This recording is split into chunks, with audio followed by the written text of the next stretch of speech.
A paz do Senhor Jesus. Eu desejo trazer uma mensagem bíblica cujo tema é a agonia de Jesus. Abra comigo a sua Bíblia no Evangelho do Senhor Jesus, no capítulo 22 de Lucas, versículo 44.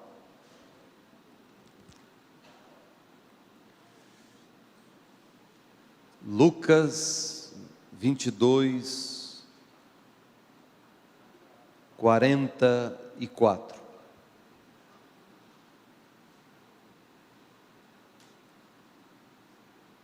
Glória a Deus. E posto em agonia, orava mais intensamente, e o seu suor tornou-se em grandes gotas de sangue, que corriam até ao chão. Seja glorificado o nome de nosso Salvador. A vida de Jesus foi repleta de sofrimento. Já na sua infância, Jesus sofreu. No início do seu ministério, os seus sofrimentos aumentaram. E à medida que os dias iam passando, iam se intensificando. E neste texto que lemos, Jesus se encontra em um jardim nomeado Getsêmani, que ficava localizado no Monte das Oliveiras. Um lugar que normalmente Jesus com seus discípulos se reuniam para orar, para passar a noite buscando a presença do Pai. Ficava no caminho de Jerusalém, aliás, no caminho de Betânia, fora das muralhas de Jerusalém. Era repleto de oliveiras, esta árvore que produz azeitona, que se extrai o azeite. Inclusive o nome Getsêmani significa prensa de azeite. Era uma superfície de cerca de 50 metros, um quadrilátero. Jesus se encontrava naquela noite, e ele sabia que o momento das trevas se aproximava. Jesus, ali no Getsêmani, ele levou os 11 discípulos, porque um dos discípulos saíra antes da conclusão da Páscoa, da celebração da primeira ceia, para trair o Salvador por 30 moedas de prata, Judas Iscariotes. Mas Jesus e os 11 discípulos se encontravam ali. Ele disse: sentai-vos aqui enquanto vou orar. E ele chamou 3 discípulos, Pedro, João e Tiago, os mais íntimos, porque naquele momento de dor que se avizinhava, Jesus precisava do conforto de amigos. Mas, chegando naquele local, ele disse: ficai aqui que eu vou mais além para orar. Naquele momento ele queria ter um pouco mais de liberdade para se expressar diante de Deus. Embora ele soubesse que iria morrer em Jerusalém desde sempre. Aliás, Jesus nasceu para morrer. Ele já tinha avisado, nós vemos isso no capítulo 16 de Mateus, no capítulo 20, ele reitera que iria para Jerusalém, que iria morrer, que iria ser crucificado. Mas, agora no Getsêmani, naquele dia que antecedia a crucificação, Deus lhe dá uma visão extraordinária, de forma mais viva, dos seus sofrimentos, do cálice que se aproximava. Cálice representa o sofrimento de Jesus. Agora, naquele momento, ele antevia, ele via com antecipação tudo que lhe sobreviria. E ele começou a agonizar em oração.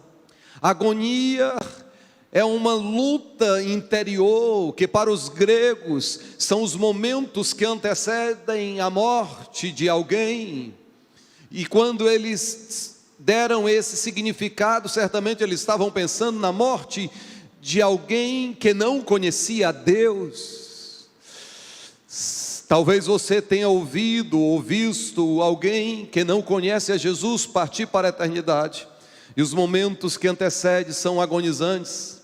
Homens de proeminência ao longo da história, que se opuseram à palavra de Deus, quando chegaram este momento de partir para a eternidade, eles expressaram uma dor, uma angústia, uma aflição, um desconhecimento, uma preocupação com o futuro que tornar-se-ia a sua realidade. Meus queridos, Jesus também agoniza. Há uma luta interior. Jesus, na sua fraqueza humana, ele tem a sua alma assombrada com o que vai acontecer com ele. Ele começa a visualizar todas as coisas. A sua alma se contorce, o seu coração acelera intensamente. Há uma grande pressão sobre o Salvador. As nuvens começam a ficar mais escuras e se aproximam do meigo Salvador naquela noite. E ele faz uma oração, possivelmente por cerca de 1 hora, dentro desta temática: Pai, passa de mim este cálice, todavia não seja feita a minha vontade, mas que a tua vontade prevaleça. Depois de 1 hora, ele retorna aos discípulos e encontra-os dormindo, e disse: nem por 1 hora pudestes velar comigo? Vigiai e orai para que não entreis em tentação. E ele retorna, e ele clama a Deus novamente, já recebendo o entendimento do Senhor que era necessário, que não tinha saída para mim, para você, para a humanidade caída. Não tinha outra alternativa senão ele sorver o cálice da ira de Deus que estava prestes a se cumprir. Mas só em meditar nesse cálice, ele começou a ficar abalado. E diz a Bíblia que ele agonizava. E aconteceu um fenômeno raríssimo. Ele começou a suar, a transpirar gotas de sangue. Esta palavra gotas no original, gotas de sangue, traz a ideia de caroço, no original grego de coágulo. Os irmãos sabem que é da natureza do sangue coagular. Mas aquela noite era uma noite fria, era uma noite que tinha uma lua, naquele período pascual, cheia, que iluminava aquelas oliveiras. Segundo os estudiosos, uma oliveira pode viver até 2.500 anos. Eu tive a oportunidade de visitar o Monte das Oliveiras, possivelmente um local onde seria o Getsemane. Talvez uma daquelas oliveiras presenciaram a agonia do Salvador, a agonia que a multidão desprezou, que os discípulos mais íntimos não valorizou, porque se deixaram dominar pelo sono. Mas Jesus estava resoluto em clamar, porque ele conhecia a fraqueza humana. Jesus foi em tudo semelhante a nós, com exceção do pecado, mas como homem, ele anteviu, ele viu o que haveria de acontecer em poucas horas, ali diante de Anás, diante de Caifás, os sumos sacerdotes de então, depois diante de Pôncio Pilatos. Atos.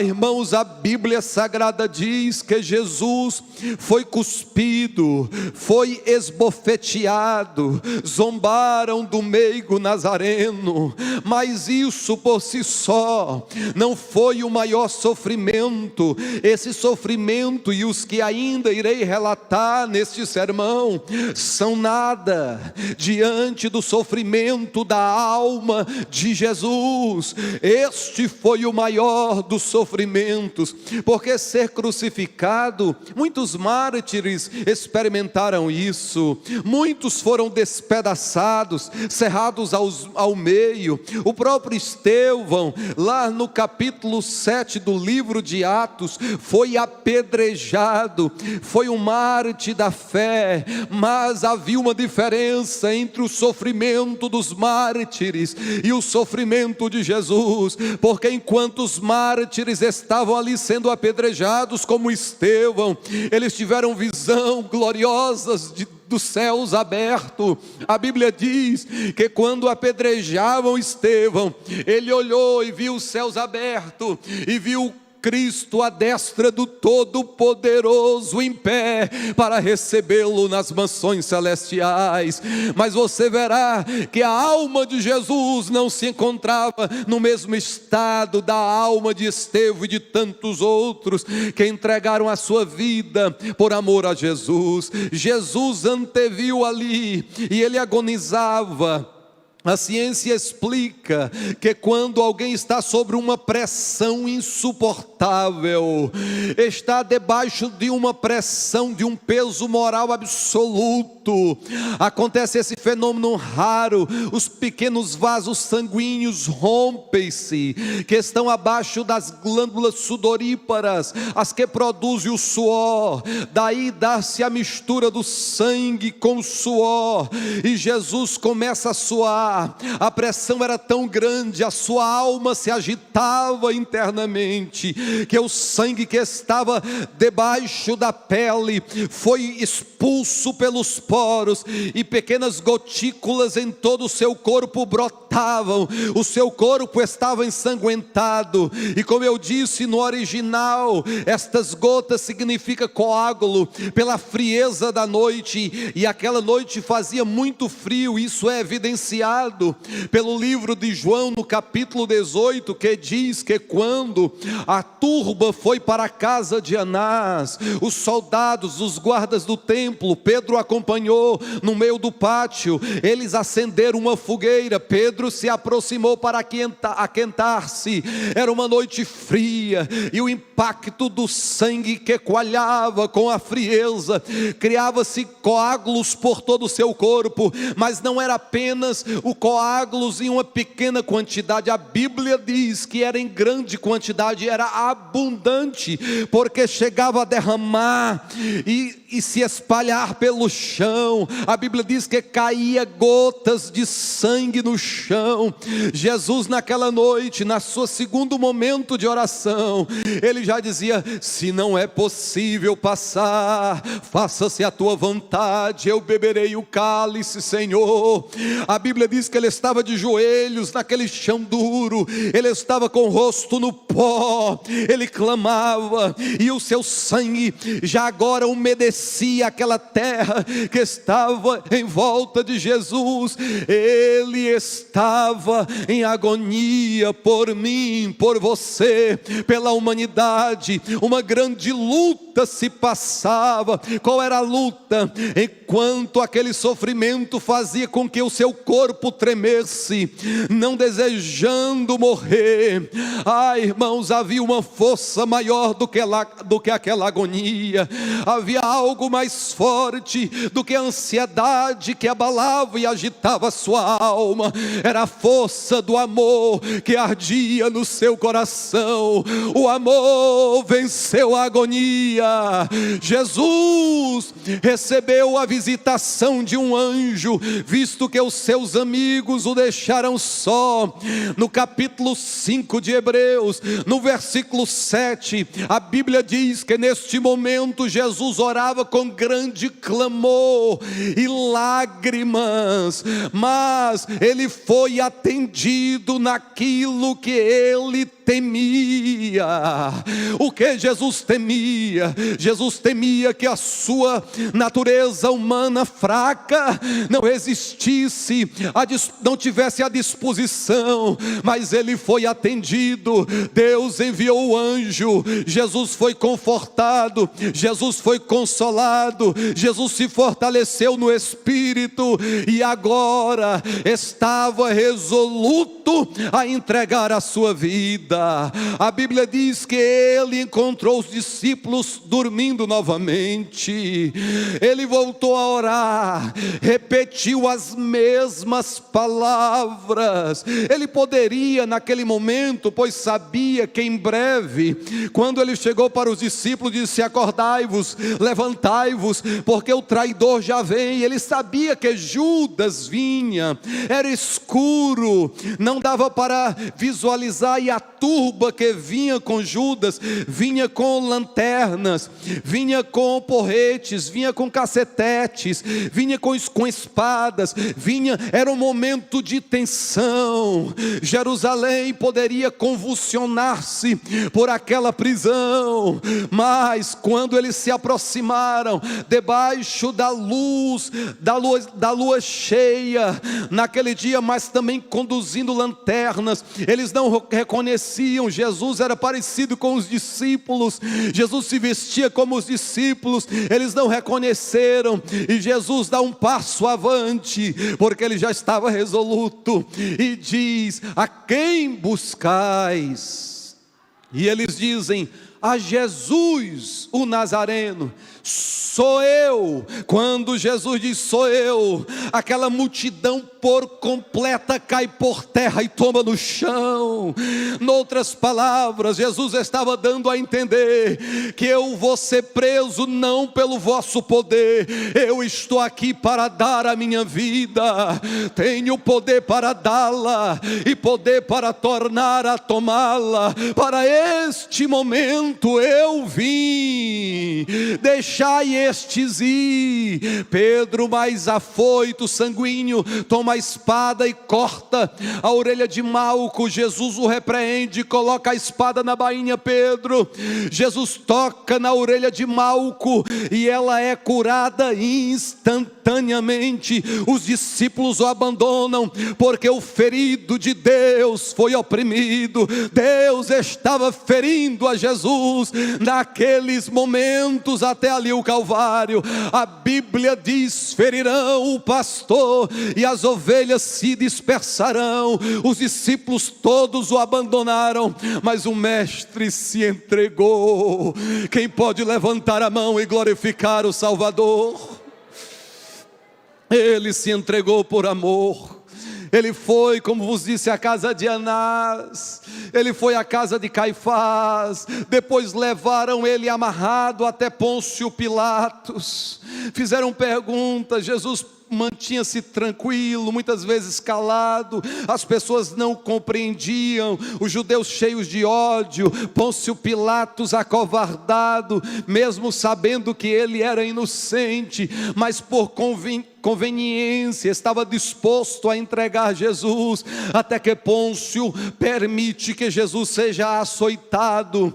O açoite romano tinha duas formas: ou preso, ou condenado, ou a vítima era colocada, amarrada em uma coluna, ou tiravam-lhe as roupas e amarravam no tronco, e dois algozes ficavam, um à direita e à esquerda, com um pequeno cabo de madeira, com tiras de couro, e nessas tiras, pontas de chumbo e de osso, para rasgar, para ferir, e um batia após o outro, e quando batia o outro também, que estava do lado, dava continuidade.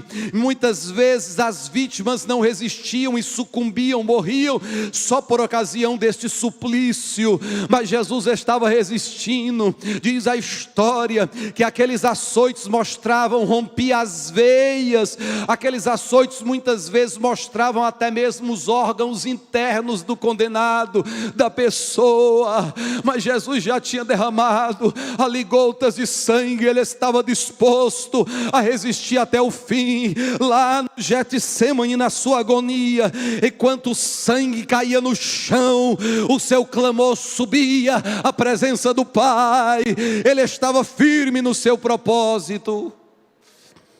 Meus queridos, diz a Bíblia Sagrada que mesmo ali exausto, mesmo sem conseguir direito nem com o peso do seu próprio corpo, trôpego, titubeando, colocam a cruz sobre Jesus, e ele começa a conduzir até o Gólgota, ele começa a conduzir até o Monte da Caveira, ele de repente não resiste, tomba com o peso da cruz.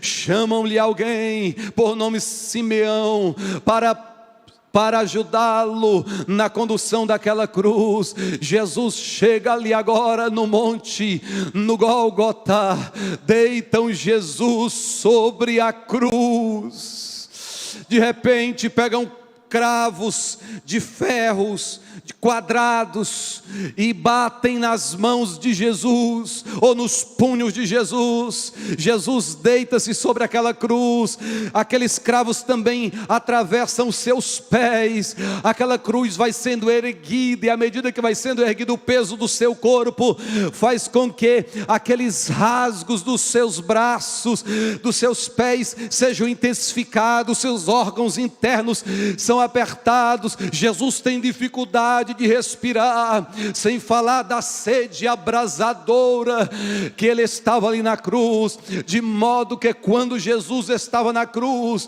e disse lá pelas tantas que estava com sede, molharam vinagre no ensopo, colocaram numa vara e conduziram até Jesus. Quando Jesus experimentou e viu que era vinagre, fel, ele não bebeu, mas ele estava disposto. Meus irmãos, o maior sofrimento de Jesus não foi a agonia do Getsemane, não.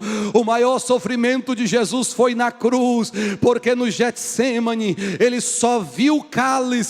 Na cruz ele teve que tomar o cálice das mãos do Pai, ele teve que beber, e nós sabemos que a consequência maior do pecado é a separação do Pai, e ali na cruz os nossos pecados foram postos sobre Jesus.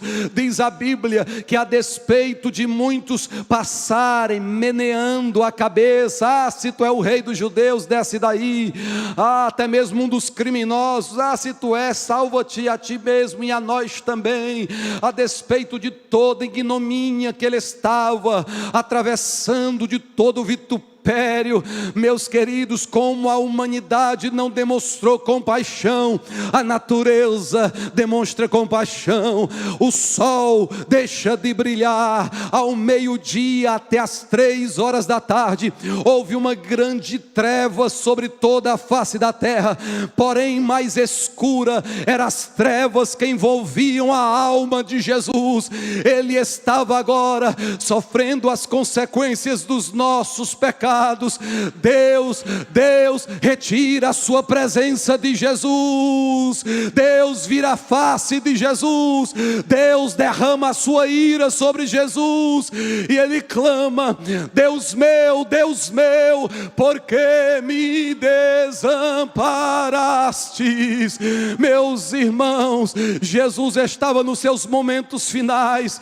Até então no Getsemane ele estava na sombra da morte. Sombra fala de proximidade. Agora no Calvário a sua alma mergulhava na morte, e Jesus disse nas suas últimas palavras: Tetelestai, está consumado. Noutras palavras, ele está dizendo: o preço da redenção eu estou pagando com o meu sangue. Noutras palavras, ele estava dizendo: a cédula que vos é contrária, eu estou rasgando e cravando-a na cruz. Noutras palavras, ele estava dizendo: o caminho de acesso à presença do Pai, agora eu preparo, eu abro com o meu próprio sacrifício. Noutras palavras, ele estava nos dando o direito de se tornar filhos e filhas de Deus, de poder chamá-lo de Pai, de paizinho querido, de receber a presença do Espírito Santo em nossas vidas. Jesus entregou o seu Espírito. Jesus deu o seu último brado, e diz a Bíblia que ele inclinou a cabeça e morreu. Vários sinais aconteceram a partir de então. A terra tremeu, mortos ressuscitaram, e o véu do templo se rasgou. Aleluia. Agora você pode levantar a mão e glorificar o nome do Senhor. Agora você pode sentir a presença do Espírito Santo. Sabe por quê? Porque o véu do templo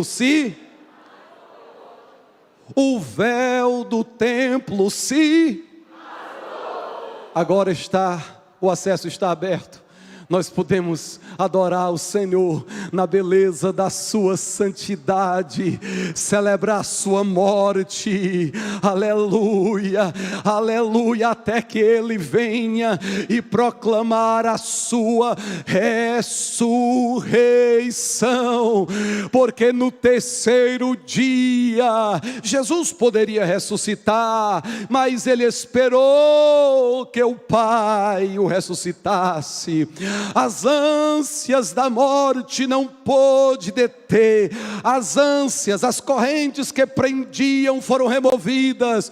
Jesus ressuscita no domingo pela manhã. As mulheres vão visitar o corpo de Jesus, quando de repente verem um ser angelical.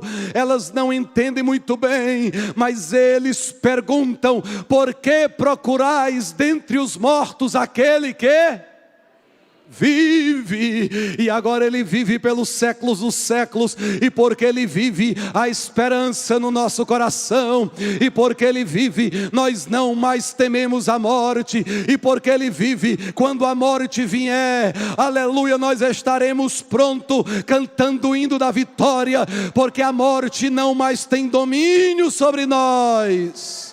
A Bíblia fala de dois Adões. O primeiro Adão não reconheceu a limitação da sua fraqueza humana e titubeou e falhou diante da tentação, embora a sua tentação seja mínima com relação à tentação de Jesus. O primeiro Adão foi tentado no jardim. O segundo Adão reconheceu a sua limitação humana e buscou o fortalecimento em Deus, e a Bíblia diz que ele resistiu à tentação e por amor decidiu ir até o fim.